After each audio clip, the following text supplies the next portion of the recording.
Hey friends, happy New Year's Eve, if that is even a thing. I'm just going with it.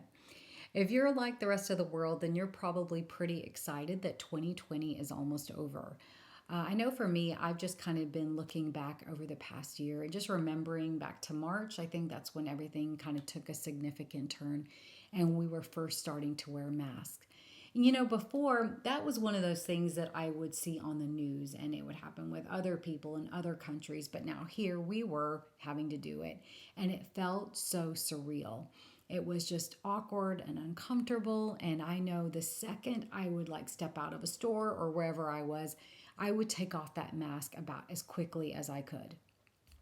So here's what I've noticed over the past few weeks or so is that I haven't been as quick to take off my mask.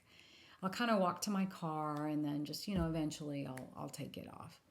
So it's interesting that something that was so abnormal just a few months ago has almost become normal to me now. I'm almost comfortable with it.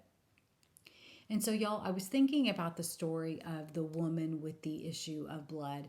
And what that really means is that she had an issue with bleeding. And her story is in Mark 5. And especially as we are stepping into a new year, I felt like there were a couple of things that we could learn from her. And the first thing is that just because something has always been a certain way doesn't mean it always has to be that way.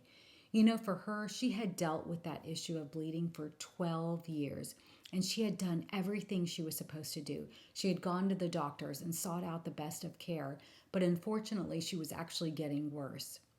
I feel like if I were her, I would probably just step back and be like, you know what?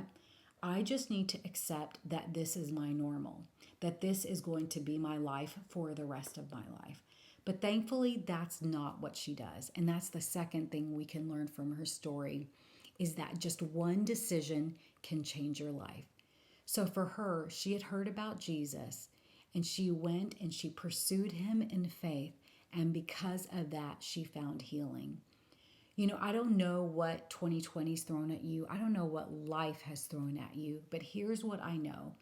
Because of Jesus, what has been in our lives, what has been normal in our lives, doesn't have to always be that way. We can have a life that is exceedingly abundantly above all we can ask or imagine. And I am believing that for 2021 for me and for you. Happy New Year.